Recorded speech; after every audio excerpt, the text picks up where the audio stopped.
नमस्कार। तो अगर नर्सिंग में करियर बनाने का प्लान है तो बीएससी नर्सिंग एक ऐसा ऑप्शन है जिसके बारे में सब कुछ पता होना ही चाहिए। तो चलिए आज इस कोर्स को इसकी शुरुआत से लेकर करियर की मंजिल तक एक एक करके सब कुछ समझते हैं। तो इस पूरे सफर को समझने के लिए हमने इसे 5 हिस्सों में बांट दिया है। हम जानेंगे कि भाई ये कोर्स आखिर है क्या, कौन इसे कर सकता है, एडमिशन का क्या प्रोसेस है, खर्चा कितना आता है और सबसे ज़रूरी कोर्स के बाद करियर में क्या क्या मौके मिलते हैं। चलिए शुरू करते हैं। तो सबसे पहला और बेसिक सवाल, आखिर ये बीएससी नर्सिंग है क्या और लोग इसे इतना एवरग्रीन प्रोफेशन क्यों कहते हैं? मतलब ऐसा क्या है इसमें कि इसकी डिमांड कभी कमी नहीं होगी? आइए पता करते हैं।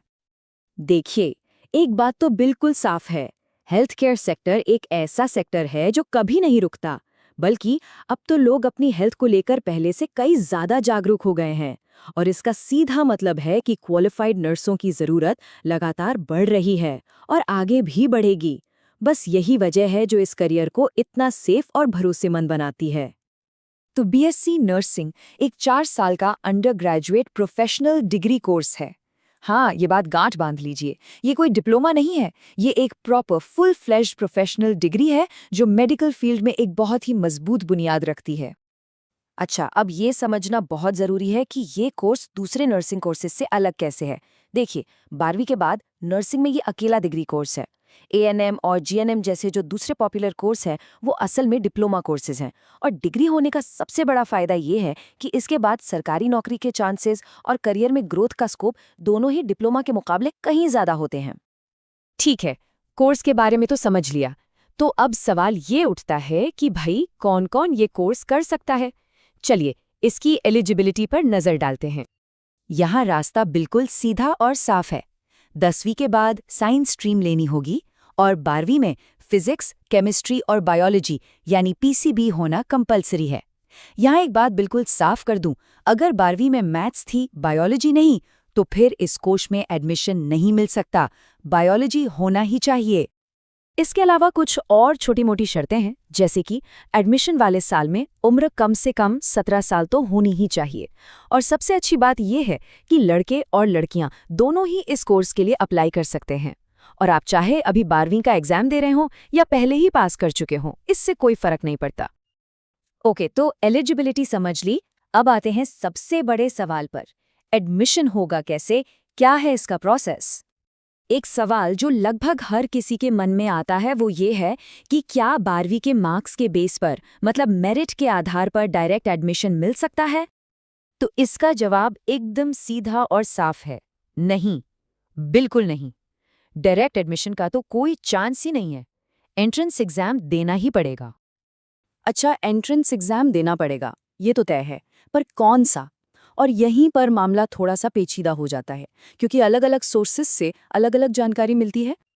देखिए, यहाँ पर थोड़ी कंफ्यूजन वाली स्थिति है। कुछ सोर्सेस कहते हैं कि अब पूरे देश के लिए बस एक ही एग्जाम है, नीट। लेकिन दूसरी तरफ इंडियन नर्सिंग काउंसिल की गाइडलाइंस और कई राज्यों को देखें तो पता चलता है कि ज्यादातर राज्य अपना अलग एंट्रेंस एग्जाम कराते हैं। जैसे राजस्थान में आरयूएच होता है, यूपी में यूपीसी नीट होता है और एम्स जैसे जो टॉप के संस्थान हैं वो तो अपना बिल्कुल अलग ऑल इंडिया लेवल का एग्जाम लेते हैं।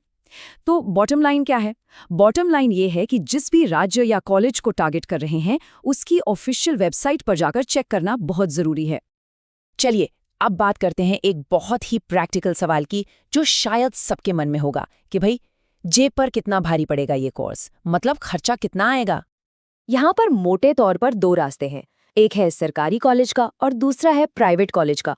और जैसा आप देख सकते हैं दोनों में जमीन आसमान का फर्क है, सिर्फ फीस में ही नहीं, एडमिशन के तरीके में भी।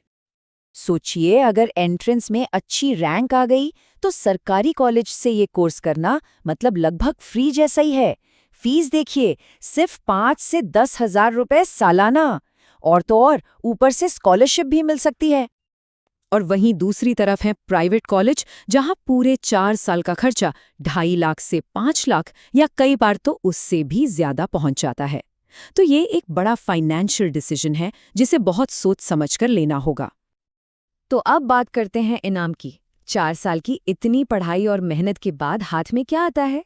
चलिए देखते हैं कि जॉब सिक्योरिटी कैसी है, सैलरी कितनी मिलती है और फ्यूचर में क्या स्कोप है। तो करियर की बात करें तो यहाँ प्रोस्पेक्ट्स काफ़ी सॉलिड हैं।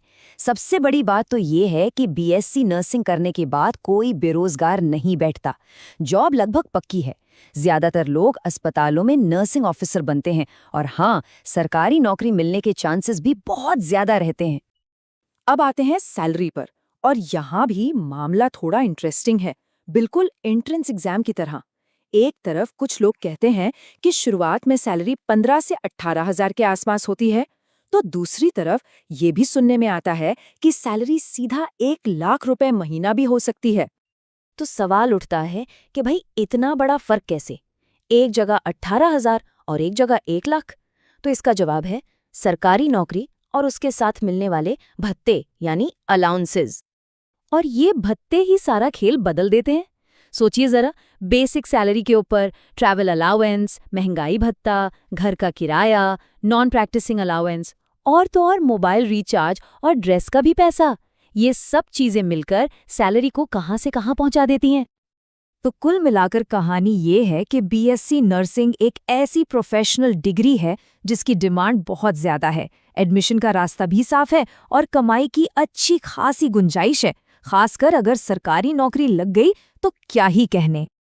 तो अब आखिरी सवाल बस यही बचता है कि क्या हेल्थ केयर में एक स्टेबल और रिवॉर्डिंग भविष्य बनाने के लिए ये एक सही रास्ता है? इसका जवाब तो हर किसी को अपने हालात और अपने लक्ष्यों को देखकर ही मिलेगा।